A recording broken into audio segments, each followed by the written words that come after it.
বদরের ময়দানে এই পাশে কোরাইশ, এই পাশে মুসলমানেরা। বিশ্বনবী জালাময়ী ভাষণ দিলেন, তোমরা দেখতে পাচ্ছ এটা বদরের ময়দান না, এটা আল্লাহর জান্নাত, ওই জান্নাতের দিকে ছোট।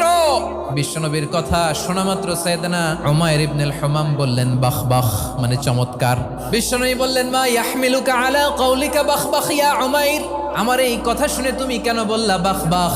ইয়া রাসূলুল্লাহ, আপনার এই কথা শুনে আমি বড্ড খুশি হয়েছি, আর আমি প্রত্যাশা করছি আমি যদি ওই জান্নাতের মালিক হতে পারি তাহলে কতই না ভালো হতো। সুবহানাল্লাহ বলেন। বিশ্বনবী বললেন উমাইর আনতা মিন আহলিহা, তুমি ওই জান্নাতের অধিবাসী, তুমি জান্নাতি। উমাইর চিন্তা করলেন আমি জান্নাতি, নবীর মুখ দিয়ে যখন বেরোইছে ওই জান্নাতে তো আমার ঢুকতেই হবে, কিন্তু হাতে 3টা খেজুর খেয়ে যদি জেহাদের ময়দানে যাই তাহলে জান্নাতে যেতে তো দেরি হয়ে যাবে।